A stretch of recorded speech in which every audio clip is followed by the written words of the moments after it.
Howdy, hi. It is Do Your Job Sports College Basketball Picks and Predictions for Tuesday, November 18th, 2025. We're looking at the best bets of the day. Let's get into the video. All right, first things first, got to recap previous day's results. Overall, a good day. I hit my largest wager, which was Colgate plus 6.5. That was the largest wager of the year for me. It got greasy. They hit a half-court buzzer beater, banked in three-pointer to win. That was ridiculous. But anyway, we go 4-2 on the day, bringing our season record to 61-39. Really should have been a 5-1 day, but Missouri just decided to not score any points in the final 4 minutes of the game.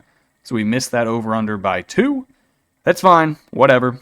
Since we did lose 2 predictions, we add $6 to the giveaway fund. That total is now at $120. That giveaway is happening this Friday in the Discord. So if you want to join that giveaway, join the Discord. It is free. It will always be free. Link is in the description below. And that's it. I'll recap these games real quick. Get on to the picks we got for tomorrow. Game number 1. It was the largest bet. It was the best bet. Colgate plus 6.5. They win outright on the road at Siena. They had a lead basically the entire game. Colgate's largest lead was 6. Surprisingly, Siena's was 7, but that was really early. I think it was 12-5 at one point, and then Colgate just charged back. Colgate basically choked this game away. Siena made a bucket, 2.7 seconds left. Colgate calls a timeout. Their guard, Jalen Cox, gets the ball. Half court, banked in, 3-point. Kobe, they win the game 72-69. Shout out to Colgate. They're not the biggest team. They are not the best team, but they should never, ever be a 6.5-point road dog to Siena. That makes no sense ever. That was the worst line hung by Vegas on the entire card. Next game, High Point, minus 25.5. They were mad today, and they let the other school know about it. High Point wins this game. Final score, if I can find it. Where did it go? Here we go. 93-50 against Canisius. They win by 43. I saw the line come out 25.5, and I was like, oh, God. That is way higher of a number than I thought. I thought it'd be like 17, 18. Nope. Wasn't enough. They win by 43. They shoot 58% from the field, 41% from deep. They lost the free throw battle 25 attempts to 10, and they still won by 43. So there's that. We then had Lamar, minus 8.5. This one looked really good for a long time. Then it looked horrible as they choked away basically their entire lead. And then they brought it right back. 13-point halftime lead, and that's how much they win the full game by. Final score, 79-66. UL Monroe is not good. They are a very bad basketball team. The stats won't load for what I have, but either way, Lamar, better team, better athletes, better three-point shooters, better coach, just the better program there. Next one. This was greasy if you watched this game. Tulsa at Kansas State. We had the over, 164.5. Final score in this game. Kansas State probably didn't deserve to come out on top, but they did. They win 84-83. Tulsa chokes away a 4-point lead with like 35 seconds left. They turned it over. They missed multiple bunnies at the rim. K-State hit a big transition 3, and they win the game despite shooting 21% from deep, 5 of 24 from three-point land. Neither team shot the ball well. They combined to go 13 of 54, and the over still hit because there were a billion free throw shot. Now our losers. This was a bad beat. We had the over 165.5. I knew Prairie View would get theirs. They got to 70. That's all I thought we would need because I thought Missouri would be able to score 100 easy. They did not. Prairie View 73, Missouri 91. Missouri lost the second half outright, 46-42. They also had more turnovers than Prairie View. They had 14 turnovers compared to PV's 9. How do you have 5 more turnovers at home against a SWAC school? That makes no sense. Was not impressed. My Missouri stocks have gone significantly downwards. I did not like how they played. They shot 68% from the free throw line. Again, more turnovers. Just ugly. and they still scored 91. They should have dropped 100. This was gross. Then we lost K-State minus 13.5. This was a horrible pick. I should never be laying 13.5 with Jerome Tang. You can blame me for this one.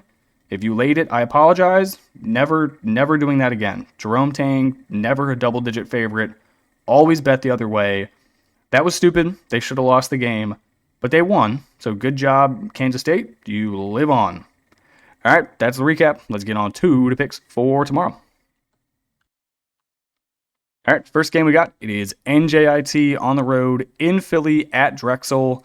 I'm going to fade NJIT and also back Drexel after they got embarrassed, losing their previous game by 30 points to a very good Syracuse team. NJIT, they've had a really nice story to start the year. They're 3-1, but that ends here. I think Drexel's going to win this by 20 plus. This is a good team in Drexel who's off to a bad start versus a bad team in NJIT who is off to a program-leading start. No thank you. NJIT, their 3 wins. They are all somehow against D1 opponents. However, none of them are very good. They beat Fordham by 11. Fordham is the worst team in the A10. They beat Loyola Maryland by 2. They have not been a real organization since Vietnam. And they beat Fairleigh Dickinson by 12. Their name is Fairleigh Dickinson. You cannot take them seriously. NJIT, they start 2 freshmen, 2 of them, one of which is who their point guard. They are severely undersized down low compared to Drexel, and their stats aren't even that good. I was looking at their wins, and I was like, dude, how are you winning these games? They shoot 43% from the field, and they turn it over 15 times a game. This team is the definition of an enigma. Drexel, they're 1-3 on the year. They need a win very bad. Their losses, St. Joe's by 11. That's brutal. That's inner city. Colgate by 7. Do love me some toothpaste. And then Syracuse by 30. Their only win was against a Division II team by 34. If there was ever a get-right spot, it has to be here. Drexel, Tuesday night, blows the doors off of NJIT. All right, the next game we got, it is my favorite bet of the day. We are taking Holy Cross and the Crusaders plus 3.5 at Brown. Someone explain to me why an Ivy League school is laying points at home on a weekday. First off, the Ivy League is horrible at basketball, besides Yale. Yale's actually good. Secondly, no one will be at this game. It is a Tuesday at an Ivy League prior to Thanksgiving break. Every single person will be locked into the library. No one is showing up here. Holy Cross, 1-3 on the year. Their first 3 road games, though, didn't have any chance of winning. So really, they're 1-0. They just played 3 bye games. They lost to Providence, they lost to BYU, and they lost to Utah. You're not winning any of those. The only game they could win, they did, against Hampton at home, 67-61. This is a young team. They start 3 underclassmen. They return 2 starters from last year, and they should be looking good. I like how they actually played 3 bye games. You throw those young freshmen into the fire of Providence, BYU, and Utah. So now, when they hit the road to go to Brown, it's like realistically, they're playing a Division III school because they've already seen a bunch of good teams. Brown, they've played 4 games, 3 of those at home. They have not won a single one. They have a 16-point loss to Siena, a 5-point loss to Vermont, 13-point loss at Boston, and a 9-point loss to Hampton. This Holy Cross team just beat Hampton by 6. Brown lost to them by 9. I don't like comparing apples to oranges, but I'm going to compare apples to oranges right now. Brown, they shoot it 42% from the field, 68% from the free throw line. They're undersized. They're not good at basketball. They don't want to be good at basketball. They are simply at an Ivy League school for a free degree from an Ivy. Give me Holy Cross. I don't understand how they're a dog. All right, next game. This is the only game I don't have a line on. I'm still pretty sure Vegas has no clue what to do when making IU Indy lines because it's just ridiculous form of basketball that they play. But whatever this line is, I will update the pinned comment. I will also put it in my Discord so you guys know what I got it at. IU Indy, they're 2-3 on the year. They won their first game against a Division III school. They won their most recent game at Eastern Michigan, 90-83. If you have not watched this basketball team, I highly suggest you do. It is full court pressure the entire game. They drop 2, put 3 up top. If you have any form of athlete on your team, you will be able to break the press. It is simply 3-pointers, 5 seconds into the shot clock, turnovers, and free throws. That is it. Charleston Southern, 2-3 on the year. Their last 2 games, they lost to Alabama A&M by 4 points. That's a horrible loss.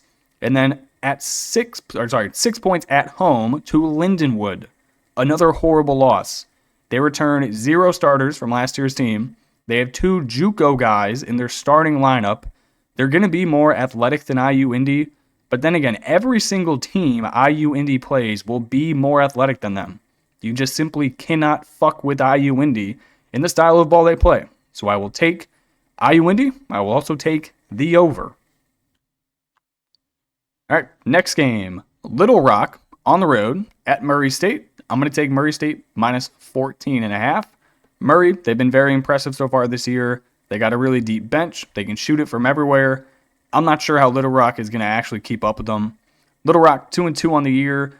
Their wins coming against a D2 school by 29, not that impressive, and then Ball State by 6 points.